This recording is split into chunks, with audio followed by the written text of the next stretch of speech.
Boa noite mais uma vez a todos e a todas. Obrigado pela presença.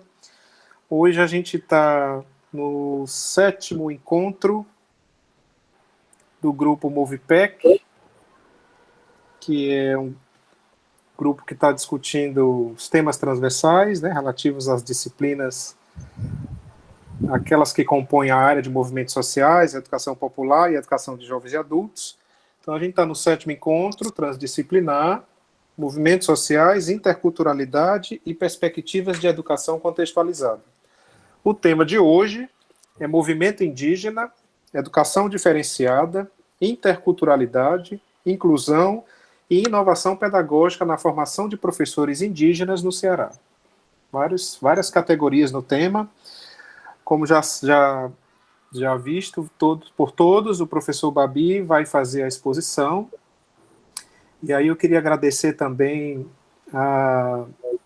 ao pessoal de apoio, né? Adrícia, Eduarda, Manuela, Orleans e Vitória. Alguns deles não puderam estar, porque acaba que tem outras atividades também, alternando, né, na semana.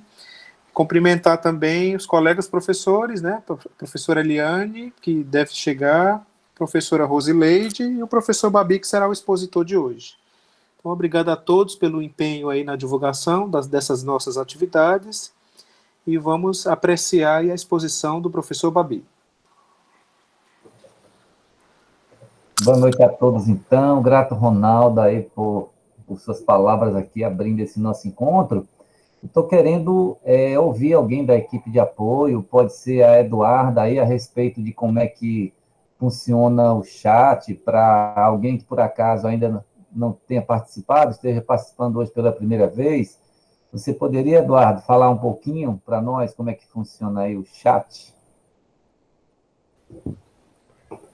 Boa noite, primeiramente. Enquanto o professor Babi ele faz a exposição, vocês podem fazer as inscrições, eu vou estar anotando aqui para quem quiser falar. E ao final a gente vai falando. Quem não quiser falar, pode mandar a pergunta no chat, eu vou anotando e depois eu vou lendo. Beleza. E também aí a respeito da lista de frequência, né? De presenças, né, Eduarda? É bom lembrar. Isso, está aqui no chat já o formulário de participação e no decorrer do encontro eu vou mandando de novo. Beleza. Então, mais uma vez, aí, muito grato pela presença de todas e de todos.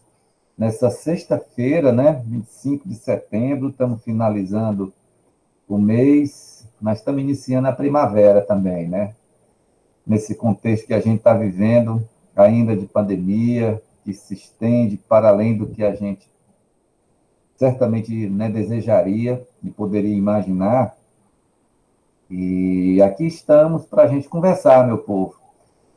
Vocês imagino que saibam, os que estão participando, né, já dos outros encontros, desde os primeiros, hoje a professora Eliane Deis deveria estar fazendo aqui a exposição de um tema assim, bem interessante, mas ela, por razões de saúde, né, nós trocamos assim, as datas e os temas, e eu, então, hoje vou apresentar o tema, né, ficou previsto para o que seria o 9º encontro, e que eu antecipei em razão disso para hoje, né? Como já disse o professor Ronaldo, movimento indígena, educação diferenciada, interculturalidade, inclusão e inovação pedagógica na formação de professores indígenas no Ceará. Olha, depois que eu inventei esse título, eu fiquei pensando, meu Deus do céu, como é que eu vou dar conta disso tudo, né? E também, assim, num espaço de tempo relativamente curto, né? Mas, como diz assim o ditado popular, da luta não fugirei jamais, né? E também outro ditado popular, assim, quem pariu Mateus que balance, né? Se eu propus esse tema, agora eu vou ter que dar um jeito de desenvolver alguma coisa. E aí, vocês mesmo podem, né, devem ter sentido isso, nesse tema enorme, né? A gente pode entrar por ele por muitos lados. E eu vou fazer aqui uma proposta, né? Eu preparei os slides e vou aqui adentrar por um certo lado aqui que eu vou dizer para vocês, mas vocês fiquem também à vontade para intervir durante a própria apresentação. Não precisa esperar eu concluir a apresentação para que a gente possa ir interagindo, né? Acho que fica mais dinâmico também nesse sentido e a gente vai direcionando para aquilo que vocês acharem interessante, tá bom? Dessa vez os slides não são tão longos, prometo, tá? Mas em compensação tem algumas falas que eu acho que é importante fazer no sentido assim de esclarecer, né, e poder trazer um pouco assim de iluminação a respeito de alguns desses temas aqui. Então eu vou projetar aqui uns slides que eu preparei, tá? E é isso aí, como já foi dito, vocês podem usar o chat para isso, né? Podem também, se quiserem, em algum momento, falar, ou a Eduarda pode dizer que é quem está querendo falar, e a gente vai abrindo também espaço para isso, tá? Vamos fazer uma noite alegre, tranquila, participativa, tá? É isso. Vamos nós. Então, eu vou projetar aqui esses slides. Só um minuto.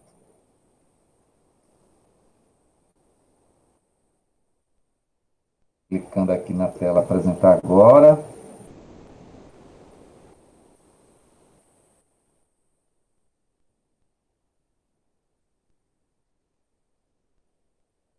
Me digam se vocês já estão vendo esses slides.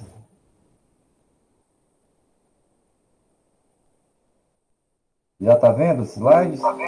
Sim, já estamos. Sim. Então, agora eu vou colocar aqui. Não deu tempo, meu povo, de me enriquecer mais assim com imagens dessa vez, os slides, né? Eu fui tomado um pouco de surpresa, assim, pelo tempo, e com outras atividades eu não fiz uns slides tão bonitinhos quanto do professor Ronaldo e das outras colegas, né? Mas vamos nós. Assim, pronto. Então, estamos aqui nas atividades transdisciplinares, movimentos sociais, interculturalidade, perspectiva de educação contextualizada. A essa altura, eu acho que está mais claro por que a gente escolheu esse nome, né? E hoje, então, nosso 7º encontro, como já foi dito, com esse título aí imenso, Movimento Indígena, Educação Diferenciada, Interculturalidade, Inclusão e Inovação Pedagógica na formação de professores indígenas no Ceará.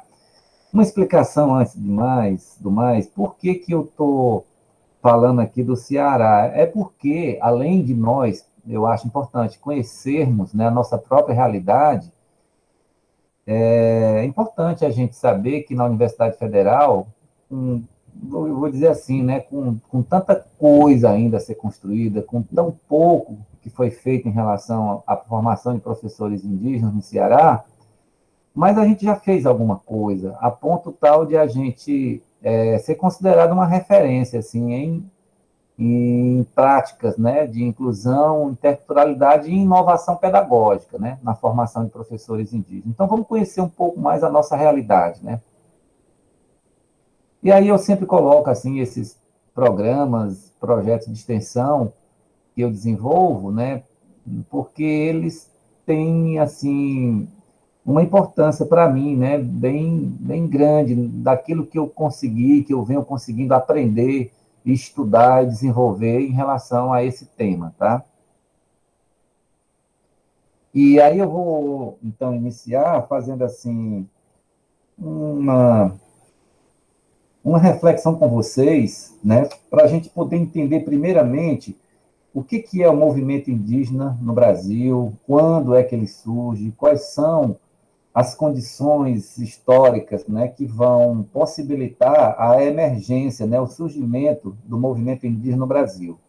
E aí eu vou lembrar a vocês que, né, naquilo que se chama o pós-guerra, após a Segunda Guerra, né, no mundo inteiro, né, a gente identifica, detecta a emergência do que passou a se chamar de novos atores sociais, constituindo também novas formas de se fazer movimento social, movimentos sociais, com novas reivindicações, com novas bandeiras, porque até então, antes dessa guerra, da Segunda Guerra Mundial, né, as lutas populares estavam muito vinculadas à luta pelo poder, à luta revolucionária, à tomada, né, do Estado e colocar a serviço de um projeto político, do grupo, não é?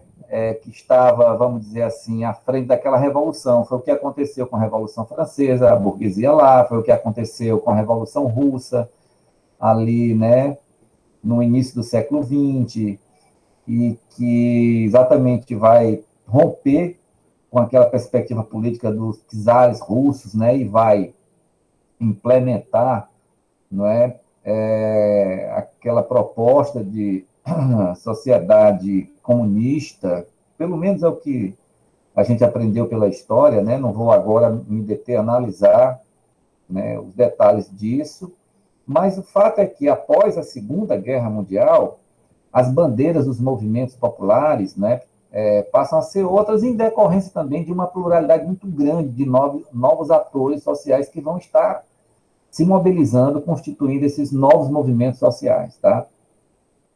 E aí, no Brasil, ali um pouco depois do pós-guerra, naquele contexto ainda, né, no início dos anos, né, dos anos 60, a gente tem a tomada, né, do poder, né, do governo pelos militares, né, a ditadura militar, mas também naquele contexto a gente vê no Brasil diversos, vamos dizer, segmentos da população que vão fazer resistência a isso, e inclusive em um contexto, né, alguns diriam desfavorável, né, por conta da repressão, mas também, talvez por isso mesmo, favorável para o surgimento de novos movimentos sociais, entre os quais, né, o surgimento do movimento indígena.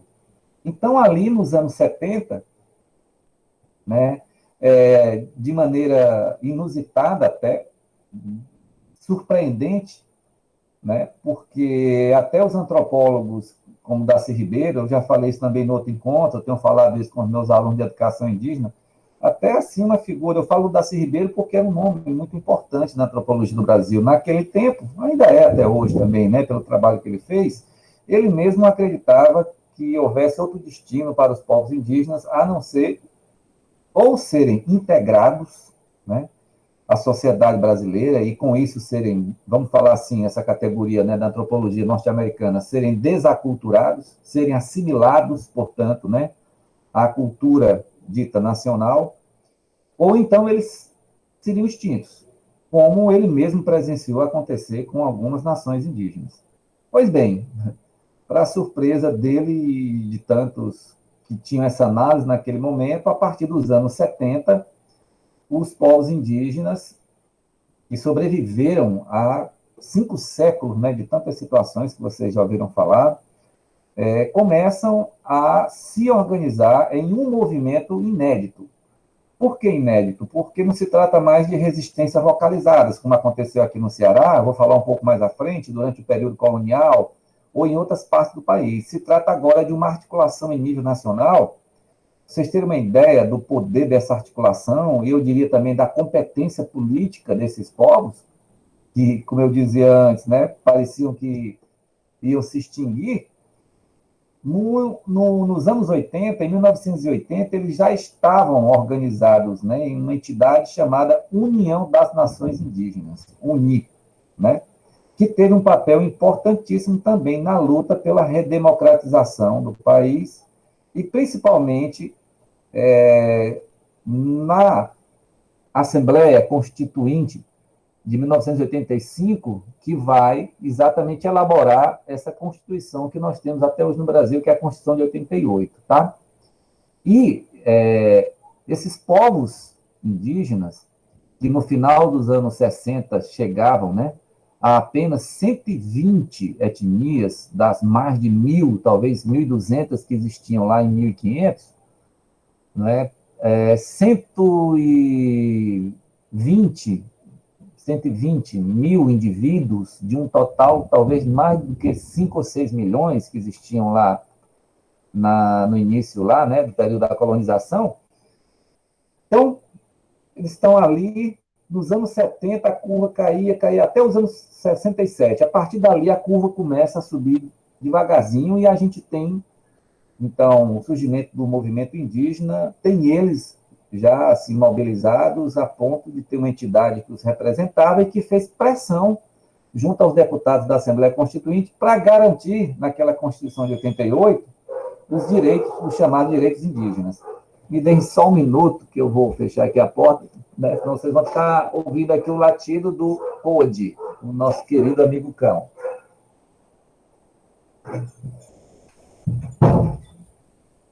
Eu acho que um dia a gente vai sentir saudade desses momentos, sabe? É muito inusitado a gente tá vivendo esse momento também por essas coisas, tá? Vamos para frente, né, meu povo?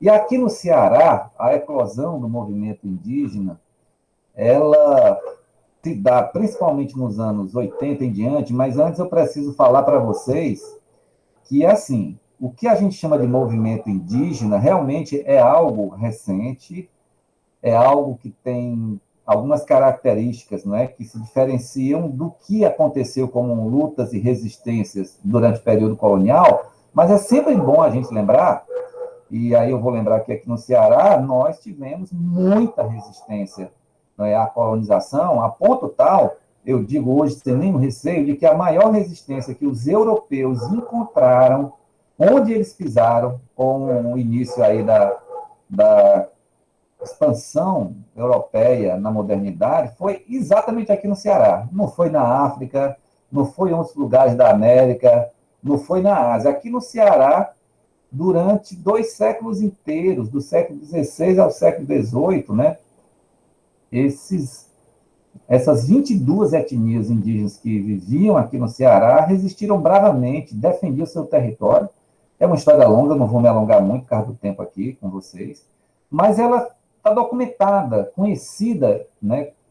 Ficou conhecida na história como a chamada Guerra dos Bárbaros. Essa Guerra dos Bárbaros é principalmente um período ali de 1682 até 1713. Por que 1713? Porque 1713 é assim a última grande ação da Confederação dos Bárbaros. É assim que é chamado pelos europeus esse movimento de luta e resistência dos povos indígenas do Ceará, que, como eu já disse, durou 2 séculos inteiros, meu povo, 200 anos, não é 200 dias, entendeu? É 200 anos, de geração a geração, não é? Os tremembés, por exemplo, eles guardavam essa costa do Ceará, o mar, só entrava aqui que eles deixavam. Os Cariri guardavam a Chapada do Araripe, o sul do Ceará, só entrava quem eles deixavam. Os Tabajara guardavam ali a Serra da Ibiapaba, a Serra Grande que separa o Ceará do Piauí, só entrava aqui quem os Tabajara deixava. E outras etnias, como o Janduí e outros, guardavam essa fronteira com o Rio Grande do Norte e a Paraíba. Isso aí, né, como eu disse, está documentado e é um fato que a gente ainda precisa conhecer melhor. Isso não está ainda no livro didático, né? Nós, cearenses, ainda não conhecemos muito pouco da nossa história, né? Conhecemos da história contada pelo colonizador, mas não da história de resistência, de luta dos nossos povos originários. Bom, então tem raízes históricas nisso, o movimento indígena que vai emergir no Ceará a partir ali dos anos 80, tá?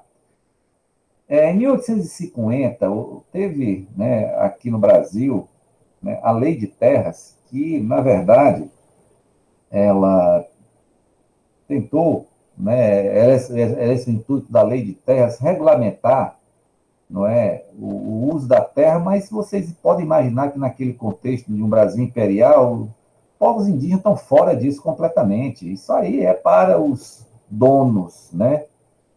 Se apossaram desses territórios, à custa, inclusive, de guerras contra esses povos, né? E aqui no Ceará, em 1863, essa lei de terras, que era uma lei federal, né, 1850, ela vai ser implementada em nível da província do Ceará através de um decreto que a gente chama de decreto de extinção dos povos indígenas do Ceará, né? E esse decreto ele vai dizer, em resumo, assim, que não tem mais índios bravios no Ceará e que, portanto, os fazendeiros e poceiros que tivessem terras no entorno dos antigos aldeamentos poderiam anexar esses aldeamentos, as terras desses aldeamentos, ao seu patrimônio. Essa era a jogada dos senhores deputados da Assembleia Provincial naquele momento, tá? Era declarar que não existia mais índio para poder tomarem o pouco de terra que ainda tinham, que era a terra dos aldeamentos. E isso aconteceu, infelizmente, com a quase totalidade dos povos indígenas aqui do Ceará, porque havia alguns aldeamentos ainda, né? Aí os Tremembés ouviram falar disso. Eu vou falar desse povo. Opa, deixa eu voltar aqui. Vou falar desse povo. Por que eu estou falando dos Tremembés? Vocês vão sentir que eu vou falar aqui um pouco mais dos Tremembés. Primeiro, que é o povo que eu conheci assim, mais dos estudos, né? Eu aprendi com a antropologia que a gente, para poder falar alguma coisa assim, de um povo, né? De uma tribo, né? De uma etnia, a gente precisa, assim, às vezes, gastar a vida inteira estudando aquilo lá, né? Aquele povo, conviver com eles, além de fazer todos aqueles estudos do documento. Então, esse é o povo que eu me dediquei, tenho as minhas razões para isso, para estudar. Mas estudei também outros povos. Eu vou trazer o caso deles aqui, porque o caso deles é emblemático. Tremembés, apesar de naquele tempo não ter fax, não ter rádio ainda, não ter WhatsApp, né? Mas eles ouviram falar desse decreto e imediatamente eles viram lá que no decreto previa, uma das cláusulas do decreto, o seguinte: se houver ainda um povo indígena que tem alguma terra, não é, que não se extinguiu e tal, que registre essa terra lá no cartório do município, em que se situa lá as suas comunidades. Aí os Tremembés pediram ao padre da freguesia do Acaraú que registrasse a légua quadrada de terra no cartório lá de Acaraú. E assim foi feito. Até hoje esse documento existe. Mesmo assim, a terra foi principalmente depois que aconteceu que a Almofala foi soterrada, né? Em 1897 até 1937, uma duna, gente, cobriu. Uma duna dessas dunas móveis, como essa que tem lá na Sabiaguaba, que esses dias está querendo cobrir ali a estrada, né? Está uma polêmica por conta disso. Então, essa uma duna móvel cobriu a igreja e todo o povoadinho. Era um povoadinho pequeno, as casas de palha, coisa assim, mas cobriu durante 40 anos, tá? E aí, os Tremembés que moravam por ali, uma parte que permaneceu, vamos dizer assim, no núcleo mesmo da etnia, ficou ali perto, né? Num lugar. Depois eu falo, são muitos detalhes, não estou querendo entrar em detalhes para não esticar demais essa apresentação, que eu tenho que chegar lá na frente, né? Mas é uma história linda, é uma história trágica, é uma história única. E aí, depois de 40 anos, naturalmente, essa duna também foi passando, né?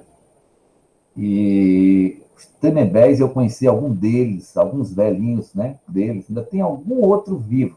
A maioria já fez a passagem, né, já faleceu, e eles me contavam assim, que nas noites de lua cheia, eles iam lá para cima da duna, estava aparecendo já assim, a ponta da torre da igreja, e eles com cuias, né, capeba de coco, e eles iam tirando aquela areia até conseguir, junto com o vento, e descobrindo a areia. Isso lá no final dos anos 30, né? E aí, a igreja de Nossa Senhora da Conceição vai ser descoberta, e aí os Tremembés eles vão voltar a ocupar a cena social. Esse slide branco era para mim colocar umas fotos disso, mas não deu, tá? Deixa aí para a próxima. Mas depois eu posso indicar para vocês onde é que vocês podem encontrar fotos, inclusive do registro desse momento em que a igreja já está tirada a areia toda, né? O telhado arriou, mas ficaram as paredes inteirinhas, desde o ano em que ela foi construída, em 1712. É esse o ano daquela igreja lá de Almofala. E aí a gente vai dar um salto seguinte. Eu estava aqui antes falando de que depois desse período, os Tremembés também desaparecem um pouco, mas após esse período eles reaparecem na cena social aqui no Ceará, tá? No entanto, quando eles voltam, essa terra deles vai ser invadida por comerciantes, pequenos comerciantes, né, que vão se apropriar de pedaços de terra. E eles estão até hoje na luta para recuperar essa terra, tá? Aí passaram a dizer que eles não eram Tremembés, mas eram descendentes dos Tremembés. Esse discurso da descendência, que muita gente, inclusive, usa inocentemente, diz assim, eu sou descendente de índio, a minha avó era índia, a minha bisavó era índia. Eu tenho dito assim que esse discurso ele mais afasta do que aproxima a gente, né, da identidade indígena. A gente diz assim, eu tenho uma avó ou uma bisavó que era índia. Mas a pessoa não se sente índia. A pessoa não está vinculada àquilo, não tem mesmo pertencimento. Pode até ter da boca para fora, mas ela não está organizando, direcionando a vida dela, né? Dando importância efetivamente a essa descendência. Então, o discurso da descendência é um discurso ambíguo. É uma questão, se vocês quiserem, a gente pode falar um pouco mais adiante, aí, quando a gente estiver dialogando mais, tá? E aí, meu povo, a gente tem algumas aparições desse povo Tremembé, por exemplo, na concha acústica do UFC, eles vão estar em 1966, ou é 65, agora troquei aqui a data, né? Mas eles vão estar participando do primeiro Festival Nacional de Folclore e eles vão ganhar esse festival apresentando o Torém ali na Concha Acústica. O jornal O Povo fez uma matéria a respeito disso. E aí eles desaparecem mais uma vez, só aos pesquisadores, alguns poucos pesquisadores da UFC que iam lá, que registravam alguma coisa, sabe? Mas aí nesse discurso da descendência, né, de que eram descendentes, né, às vezes legitimando esse discurso, enfim. É mesmo a partir dos anos 80 que a gente vai ter, inicialmente com os Tapeba e os Tremembé de Almofala, o surgimento disso que a gente chama hoje do movimento indígena aqui no Ceará. E aí, esse movimento indígena ele é marcado por algumas coisas. Uma primeira é que não se trata mais de um movimento só localizado aqui no Ceará. Ele já, quando nasce, ele já nasce, né, em sintonia com o que está acontecendo em outras regiões do Brasil. Óbvio, aí a gente já tem um outro contexto, inclusive em relação às comunicações, em relação à articulação, né? Algumas instituições da sociedade civil, algumas ONGs, algumas organizações vão dar um apoio muito importante no surgimento desse movimento indígena, inclusive no movimento indígena nacional, desde lá os anos 70, como é o caso de uma certa ala da Igreja Católica, né, a ala mais progressista, católica, cria o CIMI, que é o Conselho Indigenista Missionário, para poder exatamente apoiar a luta desses povos. E, então, o CIMI vai ter um papel importante, né, nessa articulação do movimento indígena. E aqui no Ceará também, né, os Tapeba tem uma história interessante, eu vou contar rapidinho para vocês como é que começa isso lá. Naquela época lá, né, o cacique deles era chamado Perna de Pau, e aí o filho dele faleceu. E ele quis enterrar o filho no cemitério de Calcaia, e aí o município, a prefeitura não autorizou. Tal era o preconceito que a sociedade da época e o poder público tinha com relação àquele grupo, né, que vivia um pouco mais afastado da cidade, assim, nesse lugar chamado Itapebá, Pedra Chata, que tem ali perto da Lagoa dos Tapeba, e eram discriminados, eram chamados de comedores de carniça, e falar outras coisas más a respeito deles que eu não vou falar. Eu sei que não deixaram enterrar o filho dele. E aí, rapaz, o Vitor, que é o cacique Perna de Pau, vai procurar Dom Aloysio Lochaire, uma pessoa assim que tinha uma autoridade, um poder, uma influência muito grande na época, né? O arcebispo aqui de Fortaleza. E aí pedir que ele intervisse para que deixasse enterrar o filho dele no cemitério de Calcaia. E Dom Aloysio, então, é que fica sabendo. Até então, né, não sabia que existia esse grupo que se autodenominava indígena e com esse nome. E aí Dom Aloysio começa, né, a organizar uma ação pastoral em relação a isso, né, que é exatamente a pastoral indígena. Então ele teve um papel importante nesse sentido de acolher essa demanda dos indígenas, e ali os Tapeba começam a se mobilizar e começam esse movimento lá deles, que até hoje continua, né? E os Tremembé, por sua vez, eles vão sofrer aquilo que eu chamo o último grande ataque à terra do aldeamento, que é quando uma empresa, a empresa do coco, de um senhor na época que chegou a ser governador do estado, né? Não é difícil descobrir quem é, e que ele compra 3 hectares de uma fazenda São Gabriel e manda cercar, parece que 3.000 hectares. Eu sei que invadiu lá o que ainda estava livre da terra do antigo aldeamento. Então, diante dessa ameaça, tem histórias incríveis, algumas delas, quando eu passei a conviver com eles, a partir de 92, eu ainda conheci algumas, assim, pessoas que vivenciaram algumas coisas, assim, muito difíceis, né? Enfim, São histórias que dariam assim, muitos dias e muitas noites para a gente contar.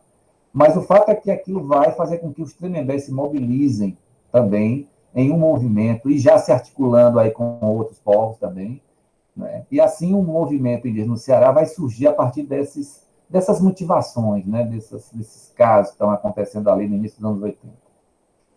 E foi preciso esperar alguns anos para que a gente tivesse já uma mobilização de pelo menos 4 etnias, Tapeba, Tremembé, Pitaguari, Jenipapo, Canindé, para que fosse deflagrada a primeira campanha pela demarcação das terras dos povos indígenas do Ceará, que foi em abril de 93. A partir daqui, eu já começo a acompanhar bem de pertinho esse movimento, porque, inclusive, numa daquelas noites de abril de 93, que essa campanha estava sendo lançada, lá na Praça de Alencar, eu e outros artistas aqui do Ceará, na época eu vivia de música, a gente fez, né, um show de solidariedade já naquele momento, aquela causa, e a gente chamava, né, a gente conseguia atrair a imprensa, a televisão, os jornais da época, que davam visibilidade àquilo ali, né? Inclusive as danças indígenas, o toré, o torém, uma coisa muito bonita, assim, que foi me conectando também com essa história, né? E aí a gente vai ter como desdobramento, né, do movimento indígena, e aí vale a pena dizer, esse movimento indígena, ele tem uma bandeira fundamental. A mais importante delas é a luta pela demarcação das terras, obviamente, né? E uma segunda bandeira também, faz parte disso, é a luta de autoafirmação étnica, de reconhecimento, né, por parte da sociedade que eles são os indígenas, com todas as mudanças que aconteceram, com todas as perdas, né, de território, de elementos culturais, mas que eles são. Essas perdas, inclusive, atestam o quanto eles são indígenas, né? E a partir do início dos anos 90, a gente vai ter, já aqui no Ceará, as primeiras experiências, né, de tentar, por iniciativa deles próprios, é importante pontuar isso. Quando a gente está falando de movimento indígena, a gente está falando de autonomia. É uma iniciativa deles. E também, nessa perspectiva, né, de autonomia deles, é que eles vão organizar essas primeiras experiências do que depois a gente passou a chamar de escola diferenciada indígena. A dos Tremembé foi lá em 91. Para vocês terem uma ideia, 91 é uma história longa para contar, eu não vou poder me esticar também, alguma coisa disso já falei em outros espaços, alguns de vocês ouviram. Mas é assim, a filha do cacique João Venâncio, a Raimundinha Marques, ela juntou ali os meninos, eram 28, tinha gente de um ano e meio de idade, o próprio filho dela, até 18 anos. Na mesma sala para ensinar um pouco de ler, escrever, contar, e também uma coisa absolutamente inusitada, que nenhuma escola do mundo fazia, ensinar a cantar e dançar, né, o torém. E aí, sem saber, certamente sem saber, a Raimundinha não sabia que estava ali, iniciando a criação de uma perspectiva de escola diferenciada indígena aqui no Ceará, né? Os Tapeba também, um pouco naquele momento também, um pouquinho depois, eles vão também, por outras motivações também, iniciar, né, esse processo de construção de escolas diferenciadas. E, a partir do final dos anos 90, deixa eu voltar esse slide, e aí eu vou me colocar nessa história porque eu acompanhei esse processo, principalmente das escolas, a partir de 95, 96, né?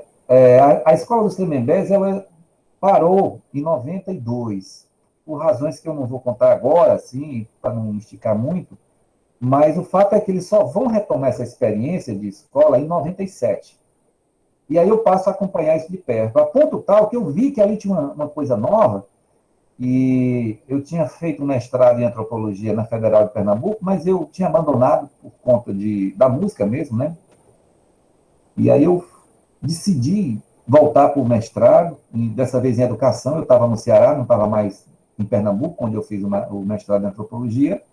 E aí eu, acompanhando o movimento indígena, né, participando daquilo ali, eu vi, puxa vida, isso aqui é uma coisa nova, eu vou estudar isso aqui. Questão da emergência, né, do surgimento das escolas diferenciadas. Falar assim de escola diferenciada pode parecer assim, uma coisa muito chique para quem está ouvindo. Eram experiências tão frágeis até, né, tão iniciais naquele momento, mas eu percebi aquilo ali, e aí eu fiz um projeto de seleção do nosso mestrado lá em educação, Em 97 fui aprovado, e em 98 eu comecei a estudar esse fenômeno.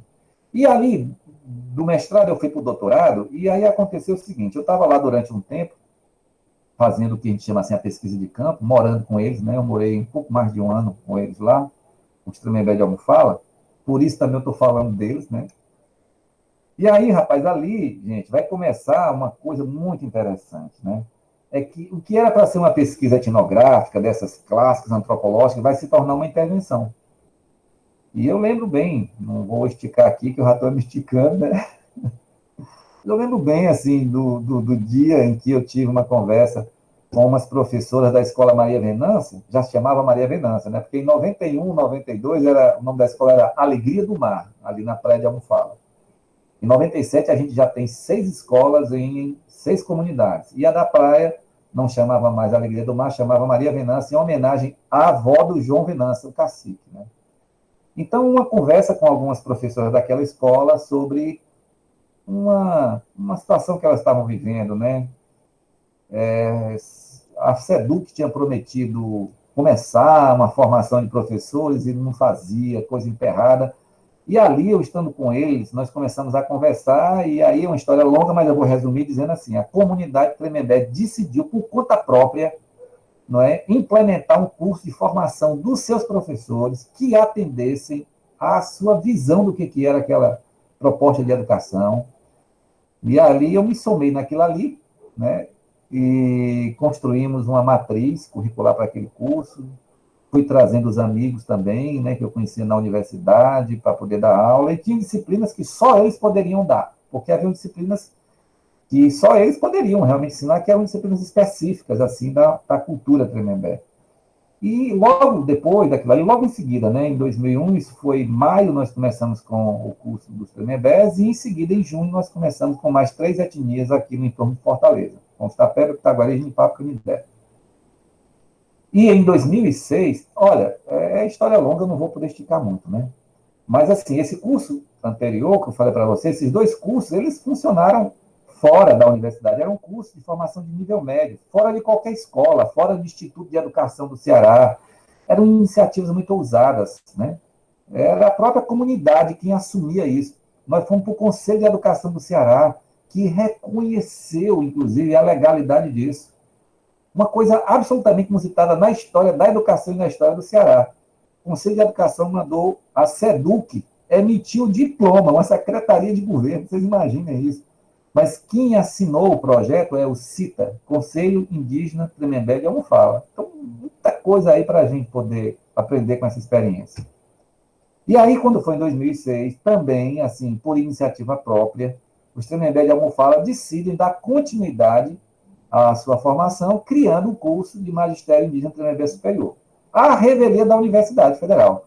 A Universidade Federal só tomou conhecimento oficialmente disso em 2008, que foi quando saiu um edital lá do MEC, né, ProLinde, que era um edital de apoio às licenciaturas interculturais, é assim que chamava esses cursos de formação de professores, e aí nós entramos, e eu pedi, no mesmo momento em que mandei o projeto para o MEC, pedindo os recursos, né, concorrendo ao edital, então eu fui falar com o professor Gesualdo, que era o reitor da UFC, né, e pedi que ele, eu digo assim, eu estou me colocando, mas entendam bem, tudo isso é fruto de um movimento, de uma articulação da comunidade e de outros parceiros, né.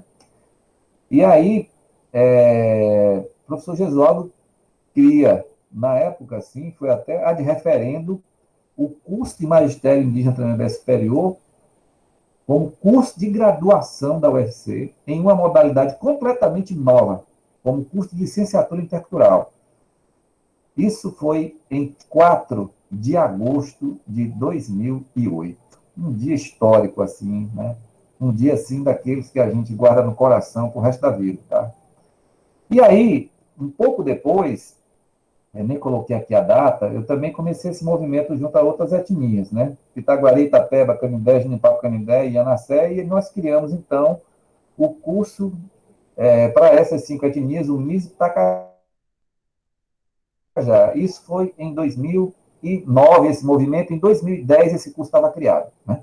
Um pouco depois. Por que um pouco depois? Porque no início, muita gente, e até mesmo assim, muitas lideranças desses povos achavam que era uma loucura o que a gente estava fazendo, assim, os que eram um pouco mais escolarizados e sofrendo perseguição, que eu nem vou contar aqui, tá?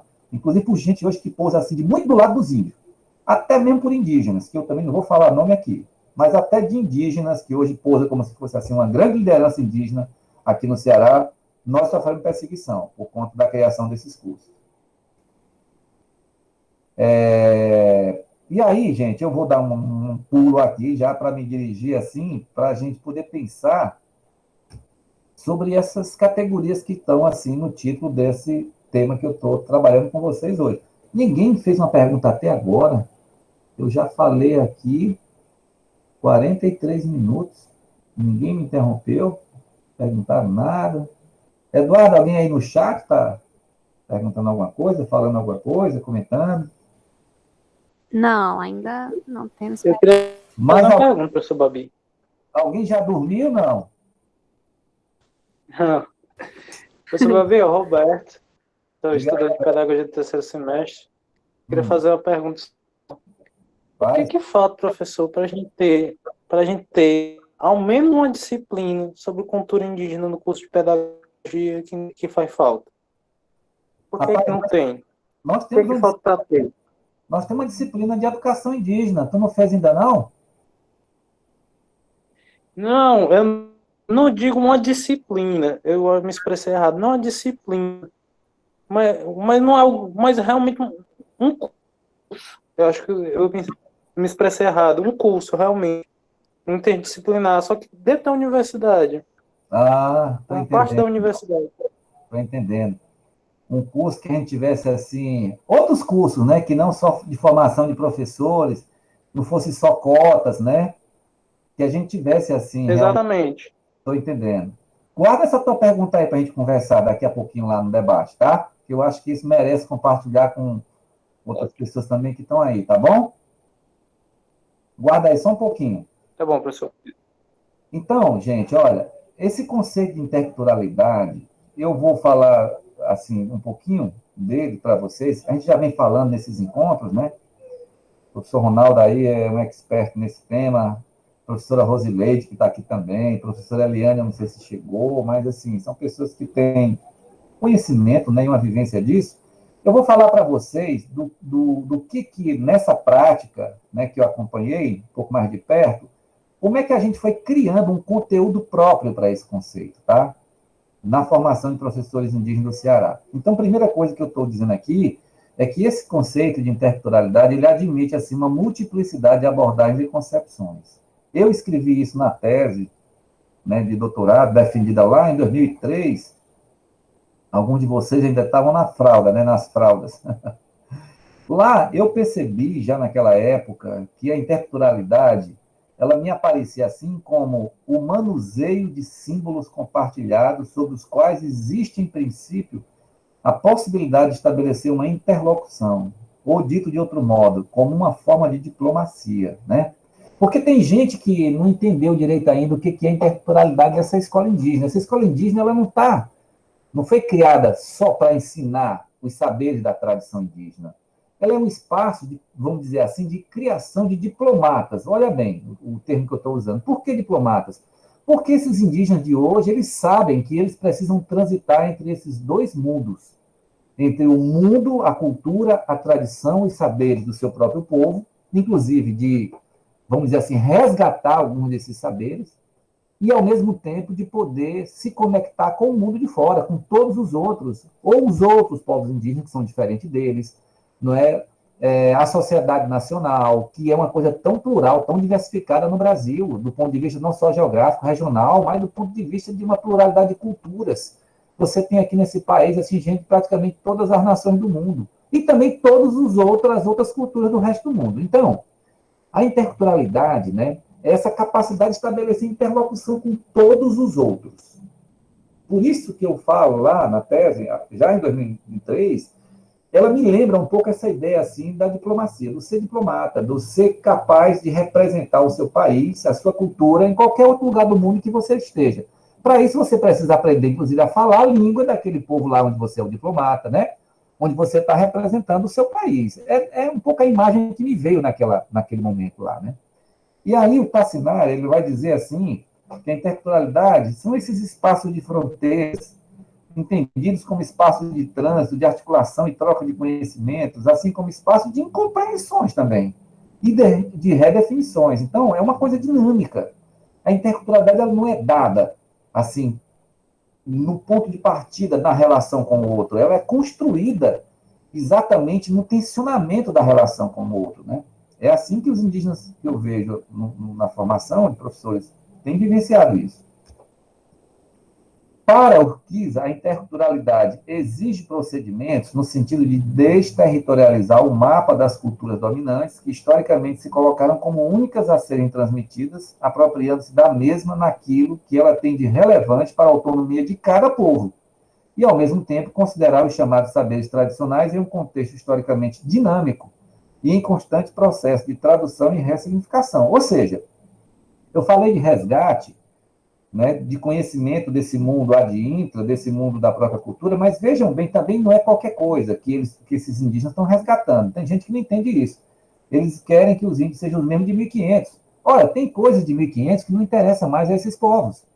Não é? Por exemplo, tem algumas concepções, alguns mitos, alguns conhecimentos deles que, infelizmente, de alguma maneira, favoreceram também eles serem dominados. Então, eles são críticos disso hoje.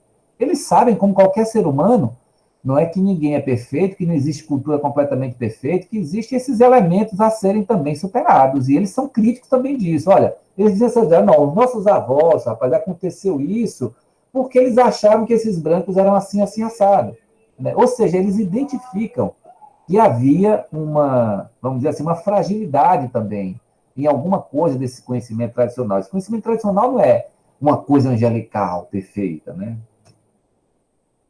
O Fleury diz que a educação na perspectiva intercultural, né, ela deve ser entendida como um processo construído pela relação tensa e intensa entre diferentes sujeitos, criando contextos interativos que, justamente por se conectar dinamicamente com diferentes contextos culturais em relação aos quais os diferentes sujeitos desenvolvem suas respectivas identidades, torna-se, assim, portanto, um ambiente criativo e propriamente formativo. Ou seja, estruturante de movimentos de identificação subjetivos e socioculturais. É isso que eu vi que estava acontecendo, né, nesses cursos que a gente criou, nesse movimento todo que envolvia a comunidade toda nisso. Né?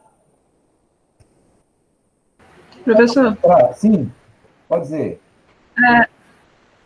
eu faço a disciplina de cosmovisão africana e em um dos textos eu tinha lido que eles viam o tempo de forma cíclica, mas que também não seria a mesma coisa que estagnado. Eu queria saber como é que era o tempo para os povos originários. Tá. Então, já vou responder essa pergunta. Primeiro, o tempo é muito diferente, assim, porque nós aqui, né, nós temos muito demarcado o passado, o presente e o futuro, não é assim? Quem está falando, hein? Quem foi que falou? Perguntou? A Jennifer, professora. Quem? A Jennifer. Ah, Jennifer. Jennifer. Então, olha só, a temporalidade. Eu não vou dizer que isso é idêntico em todos esses povos, porque não é mesmo, tá? Mas eu vejo, né, que a temporalidade em alguns desses povos é muito diferente como eles percebem a temporalidade do que nós percebemos. Vou dar um exemplo para você. Para alguns desses povos, né, o passado, o presente e o futuro estão profundamente imbricados. Então, coisas que... Vou dar um exemplo para você. Os Tremembés falam da princesa Isabel, olhe bem, que é uma figura do século XIX. Eles falam nas narrativas dela no século XVIII, um século antes, que ela teria, supostamente, né, eles contam assim, que ela é quem teria dado os materiais para a construção da igreja de 1712, que é uma igreja de alvenaria, de tijolo, telhas, né? Por conta de quê? Porque eles contam que um pescador encontrou uma santa de ouro, uma imagenzinha de ouro de Nossa Senhora da Conceição, e a princesa Isabel ouviu falar disso. E aí quis essa santa, e em troca mandava construir uma igreja para eles. E ela, né, E esse material veio lá de Salvador da Bahia, de barco, veja bem, de barco. Tijolos, telhas, tal. De lá da área do Tremembé só foi mesmo utilizado o calcário feito das conchas dos moluscos ali do mar. Ora, como é que pode, né, nessa temporalidade? A Princesa Isabel, historicamente, está no século XIX, mas os Tremembés colocam ela no século XVIII, lá em 1712, um pouco antes disso. Como é que pode esse deslocamento? Por conta dessa temporalidade, né?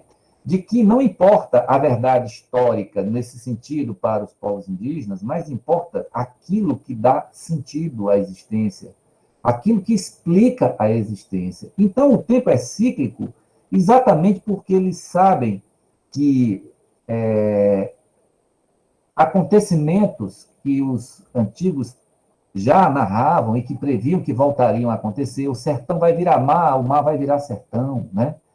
Então, é uma outra forma de abordar o tempo, né? De pensar o tempo, de pensar a vida, de pensar a relação terra, céu, morte, vida. Por exemplo, mais um exemplo, os Tremembés, né, não falam da existência de um céu. Eles dizem que quando o espírito sai do corpo, quando a pessoa morre, se torna um encantado, passa a viver, só que a maioria não pode ver. Tem alguns que têm o direito de ver, né? Mas os encantados interagem com eles. Então, não é só o tempo, é também o espaço, né? É a vida, é a morte. E assim, minha cara Jennifer, a gente está diante de um que a gente chamaria assim, de uma outra cosmologia, de outros referenciais da vida, não só espiritual, mas também dessa vida que a gente chama assim material, né? Entendeu? Isso aí dá para a gente conversar uns 3 dias direto, esse assunto. Mas eu vou parar por enquanto aqui, tá? Tá bem? Tá bem, professor, obrigada. É por causa que fica tendo eco para mim, aí eu prefiro não ficar falando direto. Não entendi. Repete. É que o meu computador, ele fica dando eco se eu não desligar o som dele. Aí eu prefiro não ficar falando direto. Tá bom, mas a hora que você quiser pode interromper e falar, tá? Perguntar, tá bom? Fica tranquilo, viu? Então, gente, eu vou entrar aqui no segundo conceito, que é esse conceito de inclusão. E aí, só voltando um pouquinho ainda, deixa eu voltar um pouquinho para a pergunta da Jennifer. Olha bem, Jennifer, nessa questão da interculturalidade, é uma coisa interessante, porque você tem exatamente uma concepção de tempo, né? Dessa sociedade ocidental que marca passado, presente e futuro, e você tem, né, um encontro com uma tradição que tem uma outra relação com isso, né? Uma outra relação. A forma de contar o tempo, de narrar o tempo, né? Então, o mito é, por excelência, a narrativa do tempo para esses povos, né? Então, é uma outra forma de conceber o que é o tempo. Vamos para frente. E aí, um outro conceito que eu estou trazendo hoje, também é um conceito que você já vem estudando, já foi também abordado aqui em algum dos nossos encontros, esse conceito de inclusão. E aí eu vou trazer, talvez, uma coisa que eu não sei se é nova, para alguns talvez seja, né? Eu vou falar aqui da inclusibilidade, né? Porque o que é mesmo assim a inclusão? Para a gente poder falar de inclusão, a gente tem que ter marcadores.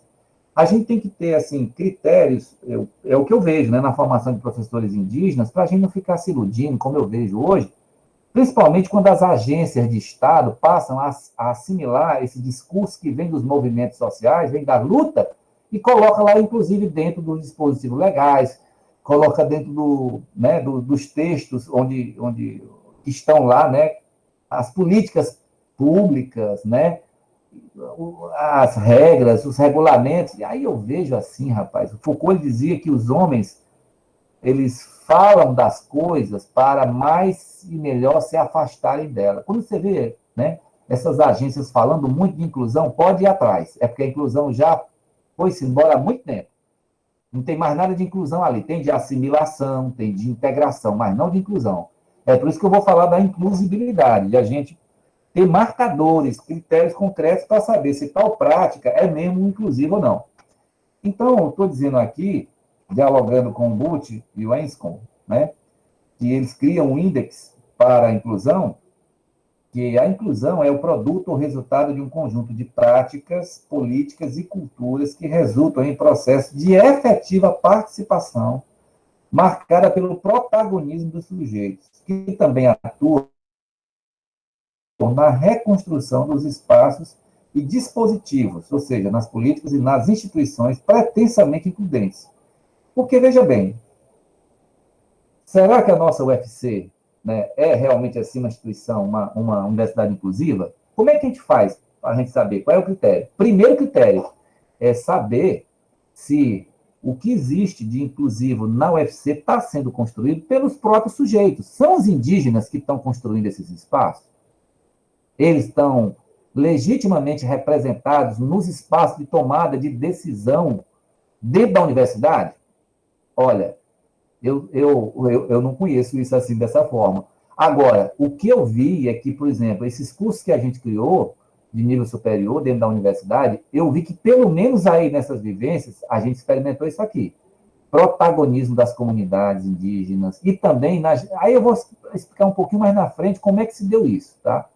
Na própria gestão desses cursos, na decisão sobre como é que a matriz curricular ia ser construída, nas metodologias, nos cenários, nos critérios de seleção dos ingressantes. Aí sim, eu mostro para vocês, como diz o povo, né? Eu provo para vocês que aí há protagonismo deles e existe também uma reconstrução desses espaços. Porque se a entrada dos sujeitos, né, não produz alguma transformação na instituição, então ali a gente não tem inclusão, a gente tem assimilação. Como é que pode, né? Sujeitos que têm uma outra temporalidade, como eu estava agora falando com a Jennifer, sujeitos que têm uma outra concepção de vida, têm outros valores, têm uma outra forma de conceber as coisas, como é que eles chegam dentro de uma instituição e a instituição não muda nada? Tem uma coisa errada aí. Então a gente não está tendo inclusão, a gente está tendo assimilação, integração desses sujeitos, eles estão se submetendo àquilo ali, às vezes se subalternizando, tá? É uma coisa para a gente ficar de olho nisso. Então, só devem ser considerados efetivamente inclusivos os processos em que os sujeitos são bem mais do que beneficiários e integrados aos espaços e dispositivos, sendo a transformação desses espaços um marcador do grau ou nível de inclusibilidade. E aí eu vou entrar num outro conceito, para ir terminando já, e vocês já poderem dialogar sobre isso, né, isso aqui, sobre inovação pedagógica. E aí eu digo assim que a inovação pedagógica ela deve ser compreendida como um resultante, né, uma resultante que emerge das práticas de interculturalidade e inclusão. Dessa forma, a inovação não pode, por princípio, ser reduzida aos aspectos técnicos ou didáticos nas metodologias e o recurso tecnológico, que tem também seu lugar e importância na produção das licenciaturas interculturais, né, desses cursos de formação de professores. Óbvio, a gente usou também esse recurso, mas a inovação pedagógica não é botar um computador, não é se utilizar dessas tecnologias de comunicação, não é isso, só. Né? Suas condições de possibilidade repousam sobre a primazia de uma anterioridade política, a qual, por sua vez, constitui um outro tripé com outras duas bases interdependentes, o jurídico legal e o financeiro, que exercem influência direta no processo de institucionalização e consolidação de experiências inovadoras junto às instituições includentes. Ou seja, meu povo, não adianta nada levar um computador para uma aldeia indígena para dar aula e achar que isso é inovação pedagógica, se você não construiu, por exemplo, dentro da universidade, vamos dizer assim,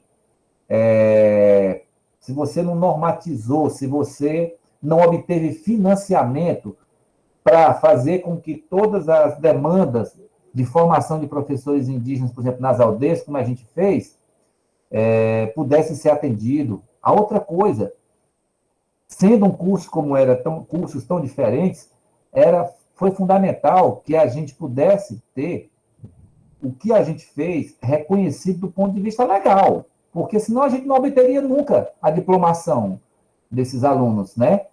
Teria ficado assim, tá, é uma coisa diferente, tal. E aí, cadê o diploma? Não é? E aí, cadê o reconhecimento formal por parte do MEC dessa formação? É por isso que eu estou dizendo que a inovação pedagógica ela não pode ser reduzida a esses aspectos técnico-didáticos. Ela precisa se institucionalizar. Aquilo que era uma exceção, aquilo que era o diferente, aquilo que era uma coisa nova, disso passar a constituir, né, a própria estrutura daquela instituição que pretende ser inclusiva, includente. Tá? Isso é fazer inovação pedagógica. Portanto, extrapola o espaço puramente da sala de aula e dessas técnicas. Né? Isso também tem que chegar a nível da estrutura jurídica e do financiamento. Sem financiamento, nós não vamos muito longe nos nossos ensejos de inovação pedagógica. Para ir concluindo já aqui, né, Rony? Professor, Sim, é Eduarda. sim, Eduardo. Tem uma pergunta no chat da Jennifer. Ela pergunta se entra nesse caso o que a Magazine Luiza fez, porque se fez uma maior inclusão de pessoas negras, mas fico me questionando se é só na base do proletariado ou se nos cargos maiores também se tem essa inclusão. Pois é isso aí. Aí eu lhe digo, como já lhe falei antes lá, olha, como é que a gente pode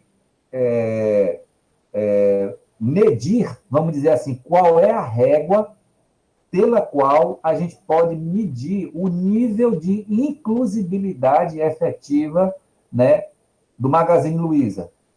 É exatamente as transformações que essa empresa vai sofrer. Não basta só botar, viu, Jennifer, nos cargos de poder, nem mesmo de direção da empresa, botar os negros. Ainda é pouco. Ainda é pouco. A não ser que esses negros estejam embranquecidos, né? Aí eles vão passar a reproduzir a mesma lógica da empresa. Se efetivamente essa empresa quer trabalhar com afrodescendentes, aí nós nos perguntamos quais são os valores, né, desses coletivos de negros, não é? São negros que efetivamente têm uma consciência de si, do seu processo, da sua exclusão histórica, estão ligados aos movimentos negros no país, ou vou até mais longe, algum deles, né, pertence a algum quilombo, sabe? Então a gente tem que observar para saber se a presença desses negros vai ser simplesmente uma integração deles dentro de uma lógica empresarial de uma empresa que já está aí, ou se efetivamente essa empresa vai se transformar. Eu estou pagando para ver, né? Uma empresa, eu não estou querendo dizer que não seja possível, né? Mas eu estou querendo para ver, porque um dos primeiros dados que eu vejo é essa empresa vai passar a dividir os lucros com esses sujeitos e suas comunidades? Essa empresa vai assumir a causa mesmo, sabe? Do movimento negro, desses povos? Não sei, talvez eu esteja querendo pedir demais. Mas eu estou aprendendo ainda, que a inclusibilidade pressupõe a transformação das instituições que se pretendem ser includentes. Entendeu, Jennifer? Sim. Vamos para frente, para a gente terminar. Para a gente não, né? Para mim terminar, essa longa exposição. Eu me empolguei, tá? Mas eu vou terminar. Olha, para concluir, então, sobre interculturalidade e inovação na experiência do curso de magistério em treinamento superior, eu estou pegando esse curso que foi o primeiro. Eu não vou me esticar mais muito, porque eu já falei alguma coisa. Uma coisa que eu vi, as pessoas assim ficavam muito perguntando, né? Então, como é que vai trabalhar o ensino da língua materna? Tem língua materna, não tem? Como é que vai ser o bilinguismo? Olha, eu venho aprendendo com esses povos que o bilinguismo não necessariamente é falar, mesmo que seja a língua materna. Isso é importante também. Mas há um tipo de bilinguismo que é muito mais, eu acho, importante e urgente. É aquilo que eu chamo lá, já na tese em 2003, o trânsito entre dois mundos. O mundo ad intra da comunidade, no caso, aquele povo lá que eu estou estudando, Tremembé, como fala, e o mundo ad extra da sociedade envolvente de todos os outros, como eu já falei. Isso é o verdadeiro bilinguismo, transitar entre esses dois mundos, essas duas lógicas, esses dois universos, né? E a escola indígena, ela quer preparar para isso. Ela é uma escola bilíngue nesse sentido, né? Mesmo se ela não ensina a língua materna, ela é bilíngue, na minha perspectiva, né? Na minha visão. E aí tem algumas coisas, eu vou ler só isso aqui, eu vou parar, porque não vou gastar os outros slides todos para que a gente possa conversar mais. Os Tremembés, eu vi que eles fizeram uma apropriação dos saberes exógenos às suas tradições e práticas culturais, circunscritos até então às agências oficiais e operadores da educação formal e acadêmica. Por exemplo, vocês podiam imaginar que uma comunidade, quando eu cheguei lá, quase a totalidade dos adultos era analfabeta. Vocês já imaginaram a comunidade analfabeta se pretender criar um curso de nível superior e a revelia da universidade? Inclusive se apropriando de conceitos como carga horária, metodologia, avaliação, currículo, ementa. Os TMB fizeram isso, a comunidade toda. Não foram só esses alunos, né? Discutindo isso, criando uma matriz curricular. Rapaz, uma coisa assim realmente inovadora, tá? Então, a interculturalidade, a inovação e a inclusão passa por isso aqui, tá? Não vou nem ler mais aqui o restante, por causa do tempo. Eu percebi, né, esses três conceitos muito presentes no que eu chamo de arco de metodologias, que eram esses modos, estratégias e dispositivos próprios da experiência de ensino-aprendizagem deles, né, que vinha da tradição de um lado, né, e, por outro lado, agregando a essa tradição saberes e métodos praticados na academia, porque é um curso de formação de professores, então tem saberes que eles não detêm. Por exemplo, antropologia, psicologia, isso aí era novidade para eles. Mas mesmo esses saberes, eles eram trabalhados no diálogo com essa matriz cultural deles, né? E aí, em outras dimensões, que eu não vou detalhar agora, como já falei por causa do tempo, mas o curso inteiro, você vai perceber que ele está marcado por essas três categorias que eu estou trabalhando com vocês, né? Estou falando do MITS, mas também poderia falar do MITS Pacajá, né? Embora a um certo momento eu deixei de acompanhar e algumas coisas aconteceram por lá que não foram muito legais, na minha avaliação. Continuam por lá de algum jeito, né?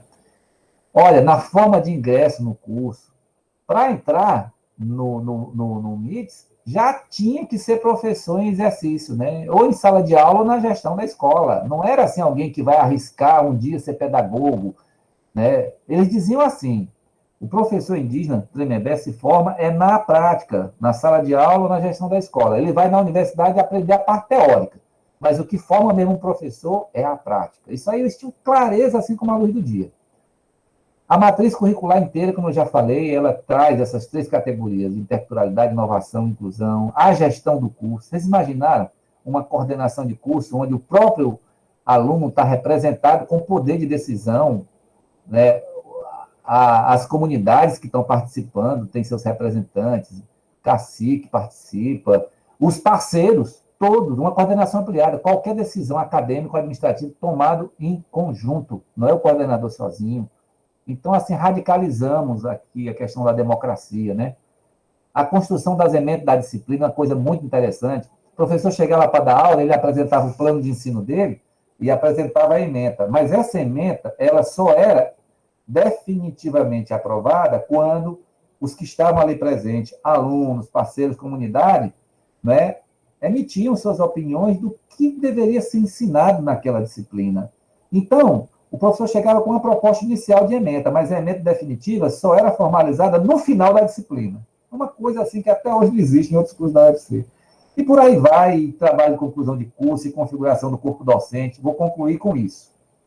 Vocês imaginam um curso de nível superior da Universidade Federal do Ceará, né? Uma das melhores universidades desse país, né? Respeitada no mundo afora, quanto da produção científica.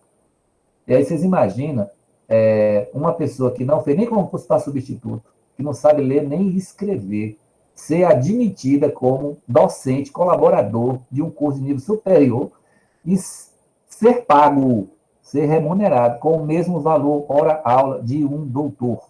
Vocês imaginam isso? Parece assim um conto de ficção científica. Depois aconteceu.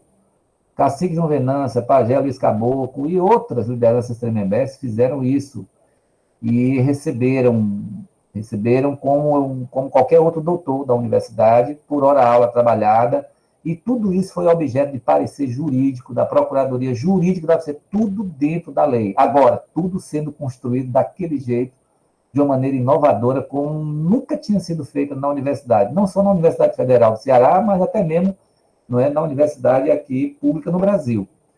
Então, eu concluo dizendo para vocês que o movimento indígena, né, ele tem, assim, uma competência, teve e tem uma competência, assim, que extrapolou aquilo que qualquer análise inicial poderia imaginar, né? De surpreender a figuras clássicas, como eu já falei para vocês, e continua surpreendendo, né? E concluo dizendo assim que eu aprendi com essa experiência que uma comunidade assim convicta, organizada, não é assim, com uma disposição para a luta, consegue também assim construir coisas assim que pareciam impossíveis. E eu então encerro dizendo assim, dois provérbios que me acompanharam nessa experiência, têm me acompanhado nesses anos todos. Um diz assim: e não sabendo que era impossível, foi lá e fez, né? Porque a primeira vez já parecia impossível isso aqui. E o segundo provérbio, né, diz assim: aonde não havia caminhos, nós voamos. Isso aconteceu, não é? Não havia caminhos construídos, não tinha nem legislação às vezes, então a gente tinha que voar. E assim nós fizemos, e aqui estamos. Concluindo, interculturalidade, inclusão e inovação são tão somente faces de um mesmo objeto, cada uma delas composta pelas demais, já falei. Tem umas referências aí, se alguém quiser dar uma olhada depois. Muito grato. Tá? É isso. Eita, que eu falei feito homem da cobra. Professor, Sim, pediram aqui no chat para você disponibilizar os slides depois. tá bom. Disponibilizo sim.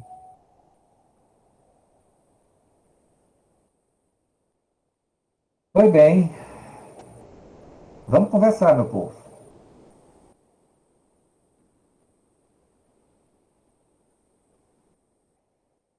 Comentários, perguntas. Eu estou quase me sentindo culpado, rapaz. Eu acho que eu me estiquei muito nessa exposição. Qual é a pergunta, professor Babi? Roberto tinha feito, você podia aguardar a pergunta? Sim, Roberto. Faz aí de novo a tua pergunta. O que é que falta para a gente ter um curso em trazer a cultura indígena, ter um curso sobre cultura indígena para dentro da universidade hoje? Não ficar limitado Rapaz, simplesmente a cotas. Roberto, até existem universidades indígenas em outros lugares, né? Aqui na América Latina nós temos universidades inteiras dedicadas ao estudo da cultura indígena, com presença, né, de contingentes indígenas, que não é via cota, né? Nós temos isso em outros países que estão bem mais avançados no diálogo, no respeito, né, aos povos indígenas, no Equador, no Peru, em outros lugares mais, né? Aqui no Brasil nós estamos, amigo, e nesses dias você está vendo, né, vivenciando uma realidade em que quem tem, por força da Constituição, né, o dever de defender as culturas e os povos indígenas, tem feito exatamente o contrário. Chega na tribuna da ONU e acusa os povos indígenas de serem os que estão incendiando o Pantanal, a floresta amazônica, entendeu? Um nível de irresponsabilidade. Mas a gente entende o que está acontecendo, né? Essa pessoa ele é representante daquilo que há de mais retrógrado, que há de mais, vamos dizer assim, de mais maléfico, que infelizmente ainda existe na cultura brasileira colonialista, né? Tem aspectos ainda. Então ele representa, ele e o grupo que dá sustentação a ele ainda. Mas um dia nós vamos olhar para tudo isso, viu, Roberto? E vamos entender que tudo isso faz parte também da nossa construção, né? No sentido de que isso é para a gente poder se aprimorar na luta, entender o que acontece, o que está acontecendo, e a gente procurar se capacitar para essa luta. Nós aqui, enquanto educadores, né, de formação, o nosso campo é o campo da educação. Então, eu digo uma coisa para você. Você quer que a Universidade Federal tenha a cara dos povos indígenas? Então, tem que lutar em pelo menos duas frentes. A primeira... Opa, Eliane. Boa noite. Eu quero dar um pitaco aí. Dar um pitaco. Porque é o seguinte, eu tenho essa preocupação dele, né? Sim. Um curso de graduação, se é o que ele está pensando, só voltado para indígenas, eu acho que o Ceará não tem como ter um suporte para isso. Eu acho que não tem, eu não sei o Babi, porque eu não trabalho diretamente com indígenas, mas já trabalhei em outras regiões do Brasil, e muito pouco aqui, mas, por exemplo, no Maranhão, no Pará, e não tem por aí afora, não tem. O que não é difícil de se conseguir é um curso de extensão ou até mesmo de especialização. Mas, para isso, é como o Babi disse, precisa de financiamento. E o financiamento da educação já foi cortado e está ameaçado de ser cortado de novo, né? Então, não é tão fácil. Um curso de extensão é mais fácil. Agora, precisa fazer o levantamento de quantos professores indígenas tem que possam participar desse curso, né? Porque tem escola indígena, né? Aqui tem escolas indígenas, né? Só para os indígenas, não tem lá? Eu visitei muito tempo atrás, mas visitei. Então, aí um curso de extensão é fácil conseguir e possivelmente um curso de especialização. O único problema mais sério mesmo não é nem montar o curso, não, porque tendo gente especializada nessa. Tem uma professora na sociologia, não é, Babi? Que eu me lembro que ela até escreveu, eu não estou lembrada do nome dela. Sim. Que eu fui no lançamento do livro dela, com os indígenas lá, agora eu não estou lembrada mais, porque faz tempo isso, faz muito tempo isso, bastante tempo. Então, a gente poderia até conseguir um corpo docente para compor e fazer um currículo, né, de um curso de extensão ou até mesmo de especialização.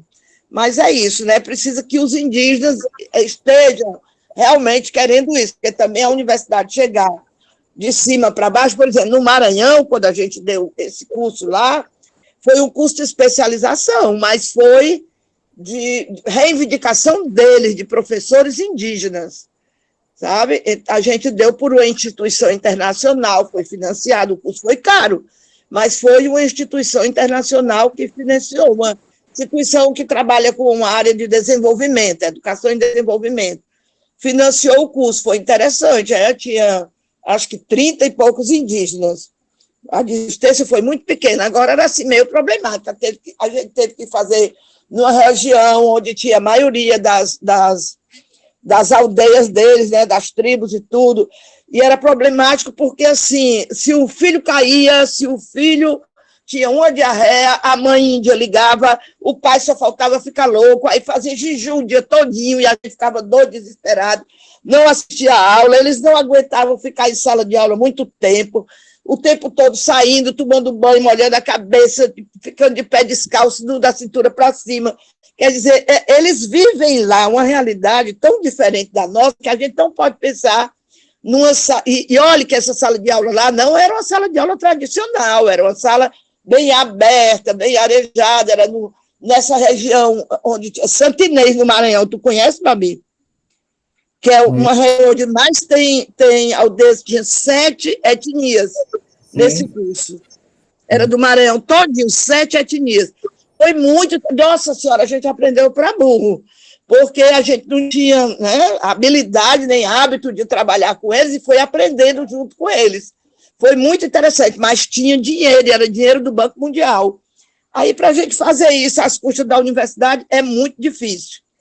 Só com muito esforço, e nesse momento que a gente está vivendo agora está difícil, mas eu acho que passa, né? Pode ser que um dia se consiga.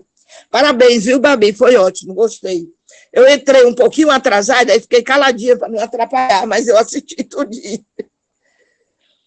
Porque hoje eu estou ainda com aquela bendita dor na coluna, eu estava deitada direto o dia todo, fazendo tudo na cama, mas eu não gosto de trabalhar assim na cama. Aí eu me levantei para poder me sentar aqui na mesa.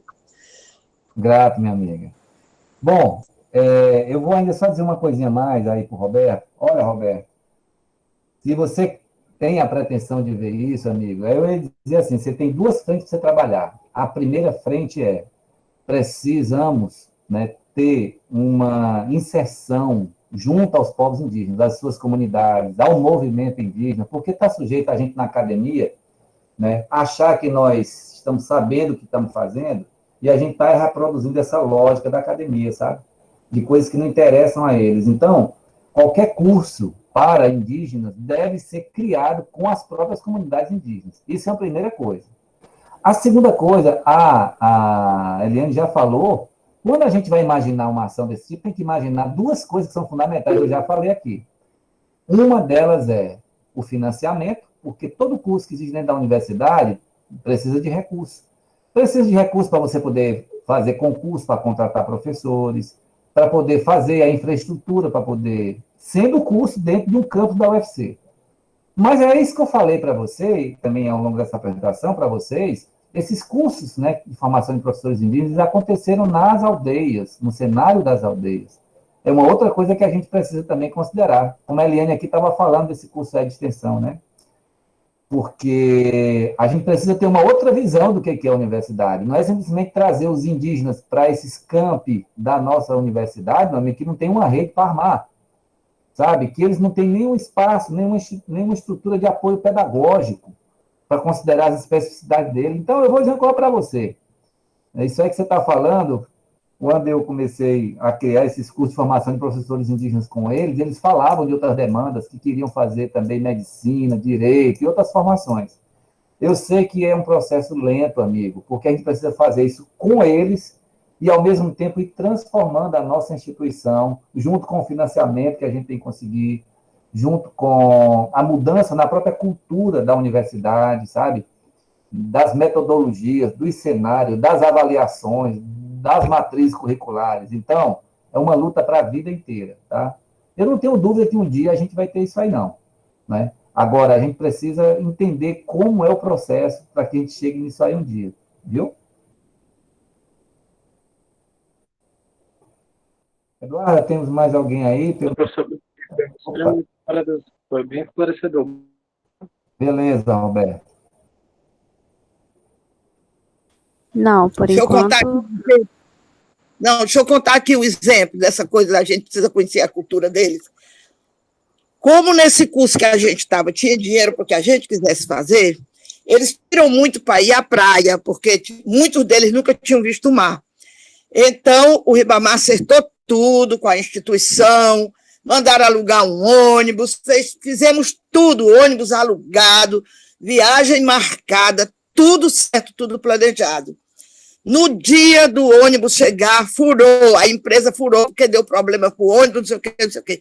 Vocês não imaginam como esses indígenas ficaram. Eles queriam queimar o colchão. Eles chamavam o Ribamar de Cacique Mó, porque o Ribamar era o coordenador do curso.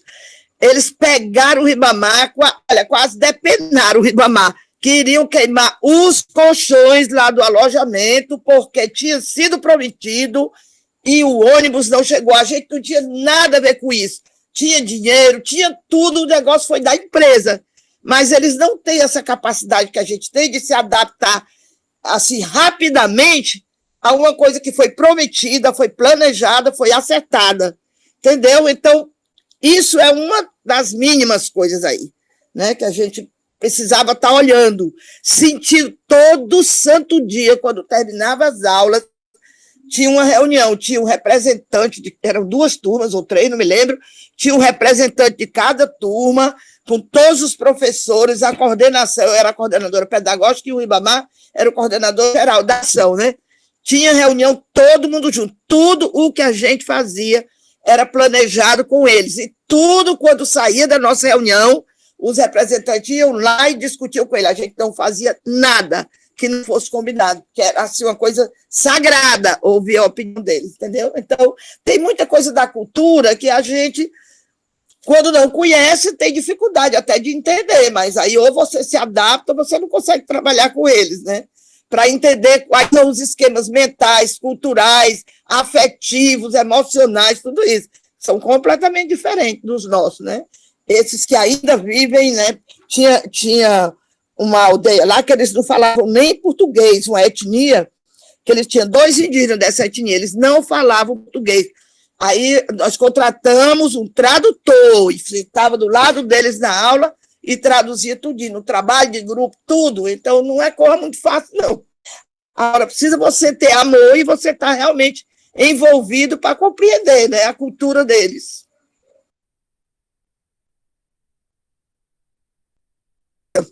Obrigada.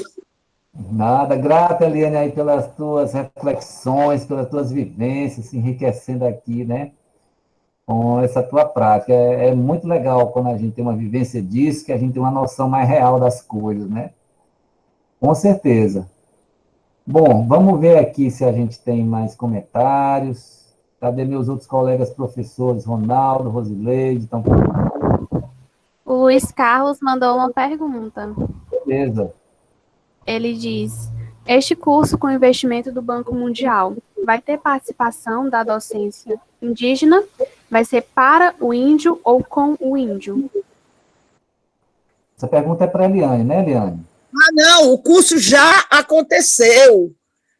O curso, a ideia original do curso dessa instituição é um curso para os indígenas. Como eu trabalho com a educação popular, o Ribamar também, e nós chamamos uma professora da Universidade Federal de lá do Maranhão, que era indigenista e que inclusive falava uma das línguas das etnias que estavam lá, porque eles falavam várias línguas. Então, a gente contratou essa professora, vieram 2 caras de Brasília, lá do CIMI, né, CIMI, vieram 2 pessoas de Brasília.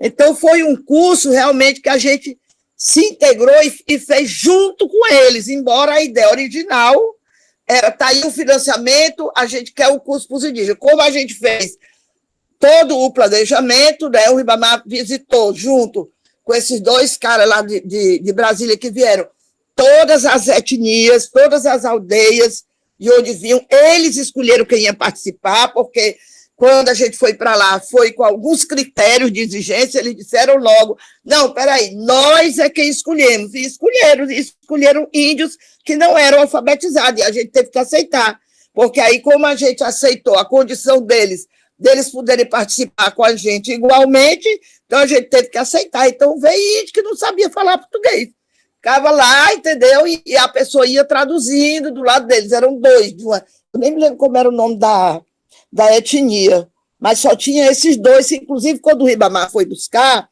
os índios lá na aldeia, o cara estava pelado com uma... Eu até trouxe para mim, ele me deu, com uma flecha na mão, sabe? E estava caçando. Peladão. Aí o Ribamar teve que parar na cidade, comprar roupa para ele se vestir chinela para poder ir, porque a aldeia dele ficava muito longe, ele estava não sei quantos quilômetros longe da aldeia. Só para vocês terem uma ideia, né? De como eles eram ainda assim muito nativos, né? Muito ainda não tinham se aculturado, para falar a verdade. Então foi assim. Então é bom, experiência riquíssima. Eu adorei, amei, aprendi para bom. Pronto, obrigado. Quando eu puder, eu vou te levar na aldeia, mas não se preocupe não, que eles vão estar vestidos, tá? Os daqui, tá bom? Oi, Babi, Ronaldo. Oi, Ronaldo.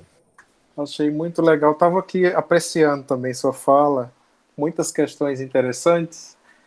E quando você falou da educação intercultural, do conceito, né, da interculturalidade, eu fiquei lembrando da discussão que a gente fez também há 15 dias atrás, com base naquele texto da Vera Kandou, né, e eu vi muitas aproximações, inclusive, né, apesar de ser um termo polissêmico, mas os princípios gerais permanecem, tanto em relação à educação indígena, como outros espaços, né, como a escola regular, né, a escola convencional, a escola regular. A ideia de afirmar a diferença como uma riqueza, estabelecer diálogos, né, com os diversos grupos, a perspectiva da justiça social também, econômica, cognitiva, cultural, a afirmação da identidade indígena, né, a partir da escola. E aí, pensando nisso, eu lhe pergunto como é que você tem visto isso, né, como é que isso tem acontecido nas escolas lá em Tremembé, por exemplo, né, como é que eles têm conseguido fazer na prática essa perspectiva, né, de uma educação intercultural, partindo, né, do olhar, né, da comunidade indígena, que tipo de integrações tem sido feito por lá, se você tem acompanhado esse movimento. Uma dúvida que me surgiu aqui. Grato por tua participação aí, Ronaldo, tuas reflexões, né, tuas sistematizações. Gosto de te ouvir falar, porque tu tem assim uma facilidade também assim de com pouca coisa, ser bem sintético, cara. Parabéns, tá? Gosto mesmo. E essa tua pergunta daria para a gente conversar mais uma live inteira, né?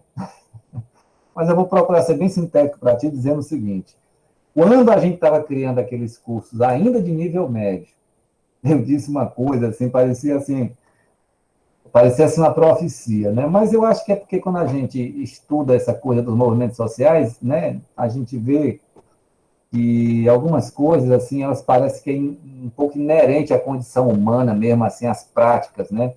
E uma coisa que eu disse para eles foi isso assim: olha, quando vocês tiverem escolas com infraestrutura, quando vocês tiverem obtido, né, o diploma de formação de vocês, quando vocês tiverem conquistado essas coisas que a gente está começando aqui agora, vocês vão ver que tem outras lutas que vocês vão travar, que eu não sei se são menores do que as de hoje. Aí eu disse até assim para eles: vocês vão ver que o Estado, né, porque naquele momento a categoria Estado aparecia como sendo assim o grande adversário, né? Era ambígua um pouco essa relação, porque também o Estado, claro, era o que poderia possibilitar, apoiar algumas ações, mas naquele momento era assim: vocês vão ver o que o Estado vai fazer com vocês, vai encher a agenda de vocês de compromissos burocráticos para vocês gerirem a escola de vocês. Então, isso hoje é o que está acontecendo, né? Então, assim, isso de maneira generalizada no Brasil. Até mesmo em estados em que existe uma presença indígena assim maciça, né, e em que, inclusive, existe até Secretaria de Educação Indígena, ou Conselho de Educação Indígena específico. Mas hoje os professores indígenas estão, assim, vivenciando uma queda de braço, né, com essas agências estatais, para que eles possam ter uma autonomia maior. Eles tinham uma autonomia maior quando estavam ali na própria comunidade criando aquelas escolas, né? Mas no momento que essas escolas passam a ser reconhecidas, passam a receber recursos do Estado, não é? Ela passa também, de certa maneira, a reproduzir um pouco a lógica, não é, dessa escola nacional. Até porque nós não temos ainda hoje um sistema escolar indígena próprio, né? Você sabe que as escolas indígenas, elas estão dentro do organograma das escolas ou estaduais ou municipais, tá? E o financiamento também. Por isso que aliás, na primeira conferência de educação escolar indígena em 2009, que aconteceu em Brasília, eu estava lá naquele momento, o que os indígenas estavam pedindo, os povos indígenas, era a criação de um sistema escolar próprio, inclusive com financiamento próprio. Para quê? Para que eles pudessem ter autonomia. Então, enquanto a gente, Ronaldo, não tiver um sistema de educação, né, indígena próprio, com gestão própria, com financiamento próprio, a gente vai ter esse tipo de problema que eles estão tendo agora, vivenciando isso como nunca, que é o problema, né, de fortalecer, ampliar a sua autonomia em relação a essas escolas, né? Essas escolas, elas, concluindo, elas estão dentro de um organograma, né, de uma gestão que é feita por pessoas que não são indígenas, né? Na na quase totalidade das experiências pelo Brasil afora, quem está à frente nessas agências estatais não são indígenas, né? Então, faz uma diferença grande. Isso aí acontece também com outros movimentos sociais, né, com outros coletivos, né? Oi, Babi. Boa noite. Oi, querida. Oi.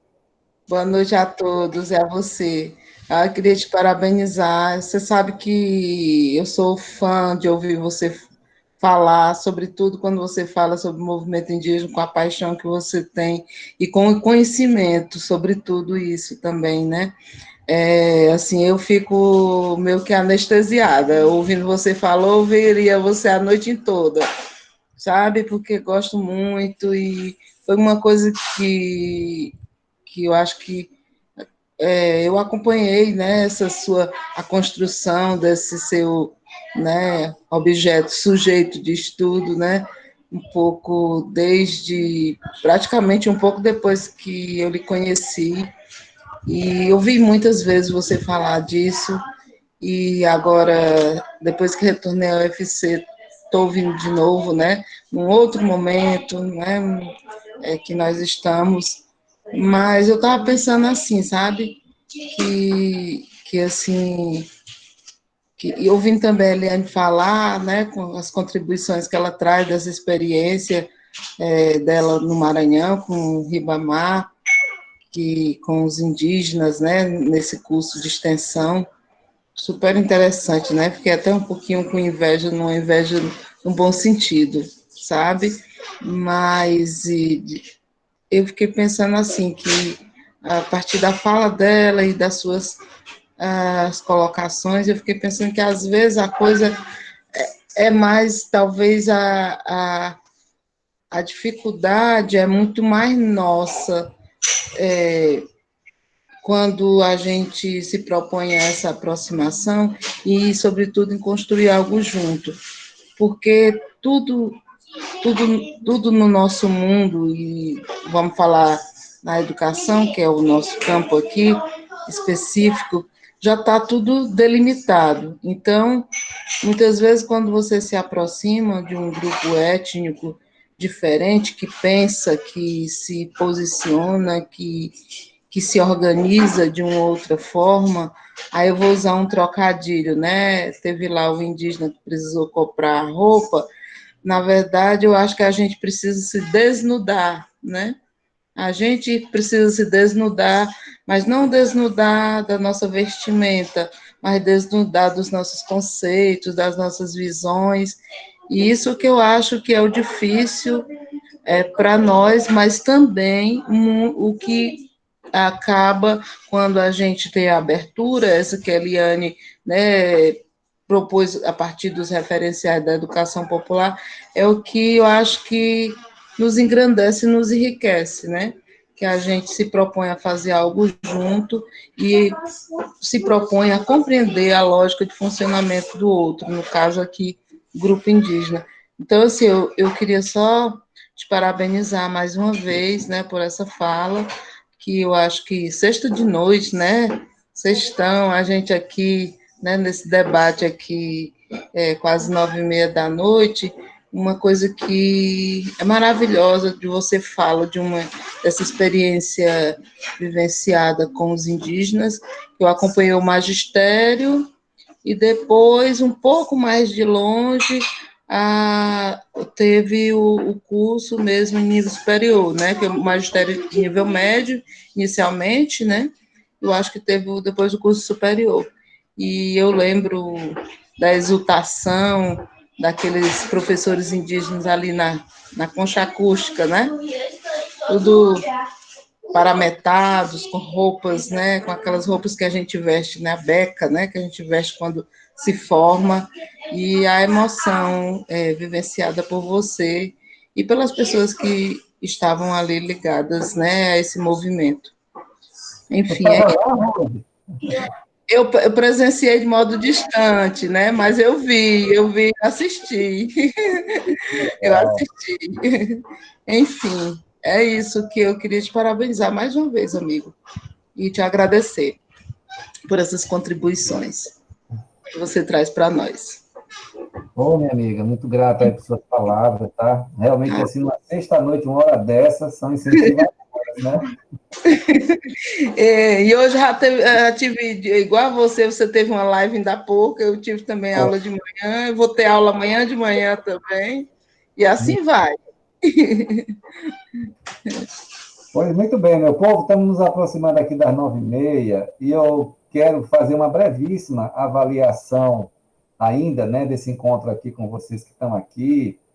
Eu acho que é importante também vocês, né, se pronunciarem a respeito de como é que estão sentindo esses encontros, como é que sentiram este encontro hoje, né, sugestões para a gente melhorar, tá? Mas se alguém ainda tem alguma pergunta ou alguma breve fala para fazer, por favor, faça, para a gente poder se encaminhar aqui para... Né?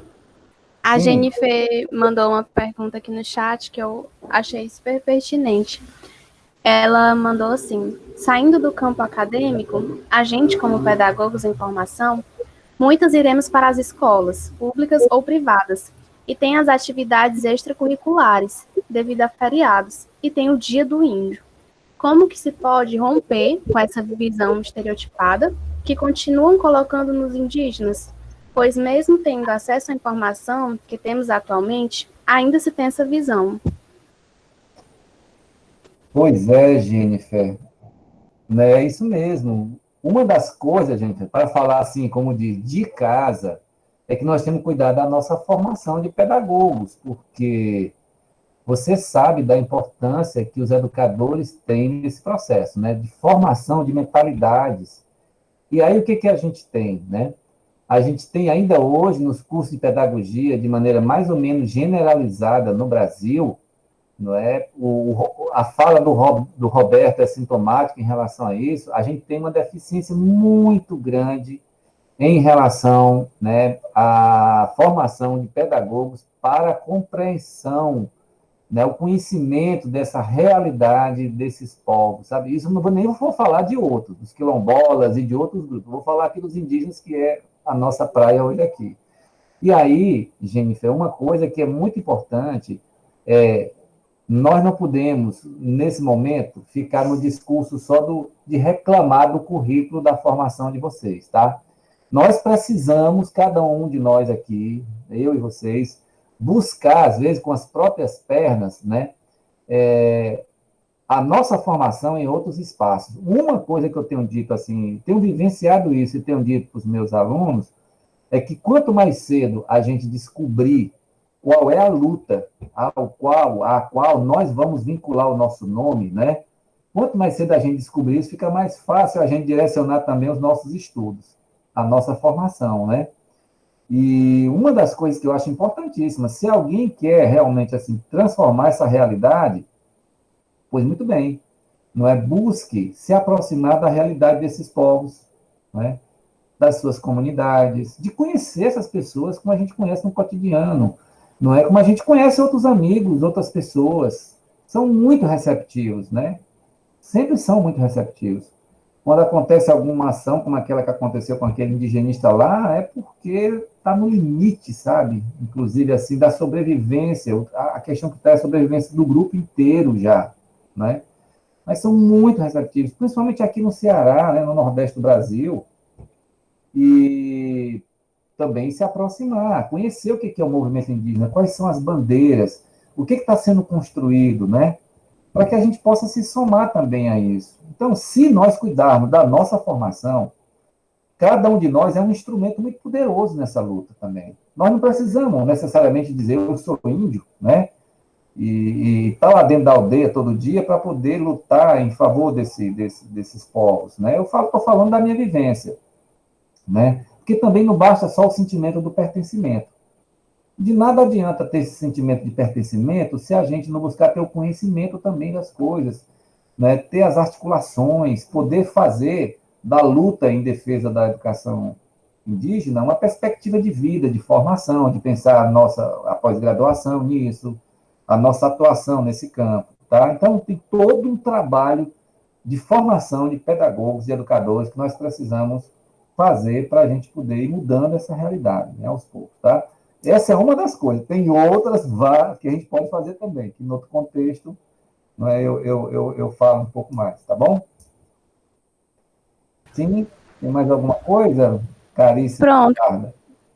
A última pergunta, eu acredito que é direcionada à professora Eliane, que é a pergunta da Nájila. Se tem trabalhos escritos desse curso do Banco Mundial e qual ano? Nós escrevemos um livro sobre essa experiência com os quilombolas e com os indígenas no Maranhão. Agora, eu posso te dar depois a bibliografia completa, porque eu nem tô. Não, ele estava por aqui por perto, mas agora não dá, não, porque meu telefone está caído da bateria.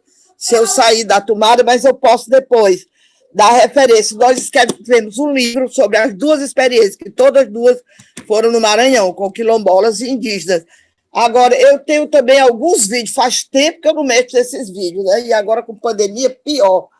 Mas eu posso também depois procurar alguns vídeos para ver o que é que dá para passar para vocês. Eu passo para o Babi se carrega da disciplina se a gente já tiver terminado aqui. Entendeu? Mas eu posso fazer isso. E eu dou a referência do livro. Eu mando na lista, certo? Certo, professora. Tá bom, eu vou levantar aqui um minutinho, vou deixar o telefone, vou ver se ele está aqui na outra mesa. Que aí eu mostro. Pronto.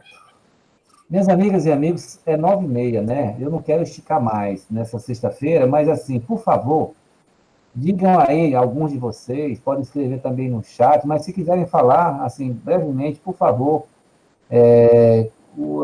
a avaliação de vocês sobre este encontro, sobre os nossos encontros, uma palavra, uma frase, uma coisa, como é que vocês estão sentindo isso, o que é que vocês sugerem para a gente melhorar, né? Fiquem à vontade, por favor.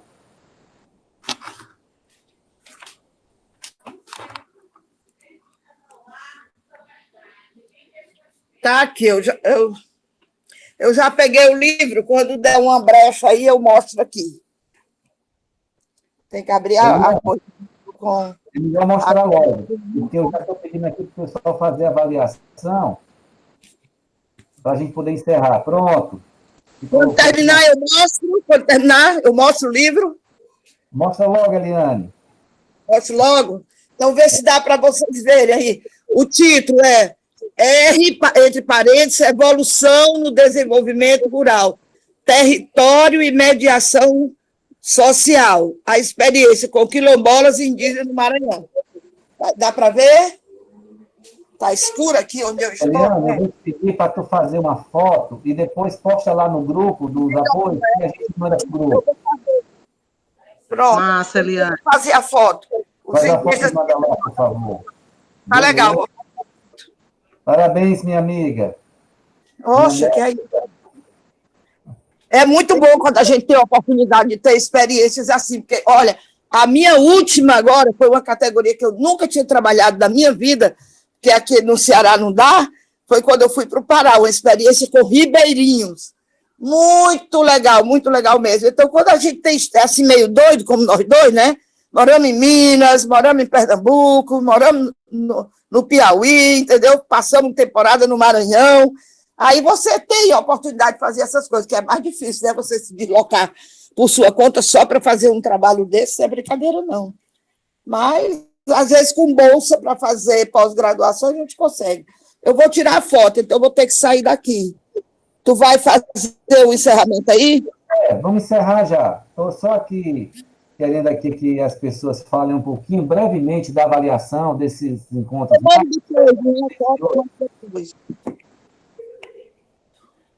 Você quer falar de hoje ou alguém, brevemente, com uma avaliação para a gente já ir encerrando? Você quer ainda dizer alguma coisa, amiga, a respeito disso? Está falando comigo?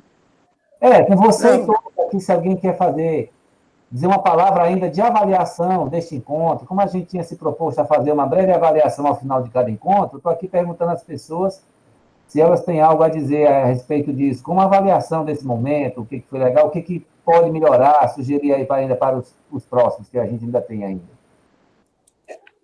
Bom, eu acho que foi bastante interessante, porque você tocou num assunto que a gente pouco toca dentro da Faculdade de Educação, não é?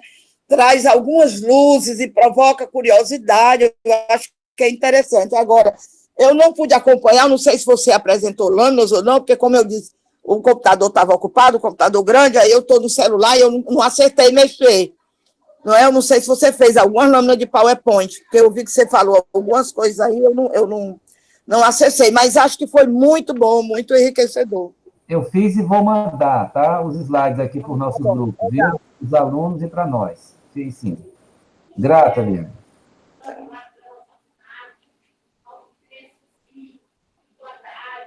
Eduarda, tem umas pessoas que estão comentando aí no chat. Lê para a gente, pelo menos. Pode ser, Eduarda? Por favor.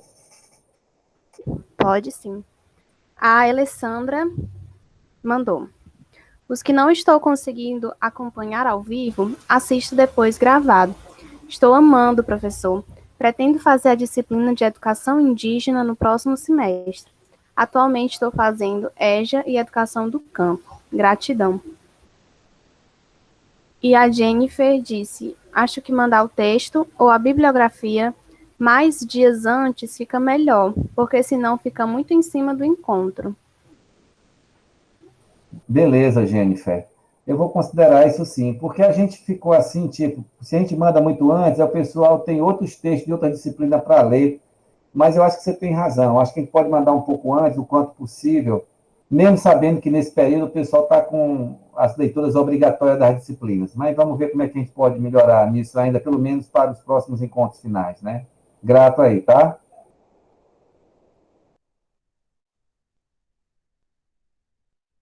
Então, meus amigos e amigas, mais alguma palavra para a gente poder encerrar aqui?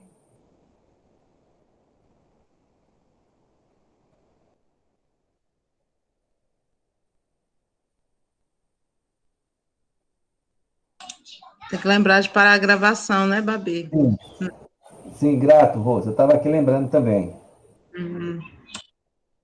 Então, meus amigos e amigas, vamos repousar, né? Merecidamente. E hoje é sexta. Vamos repousar que amanhã de manhã tem mais. Amanhã de manhã tem mais. Mas, né? Grato aí a cada um. Aí a gente estava antes com sono, mas depois deu uma despertada quando comecei a interagir. É isso aí. É isso aí. Boa Grato, noite. Eduarda, aí pela mediação do chat. Grato ao professor Ronaldo, Rose e Eliane, meus amigos da área, professores sempre, né, nos auxiliando aqui. Grato a todos que participaram aqui desse momento, que comentaram, né, que perguntaram.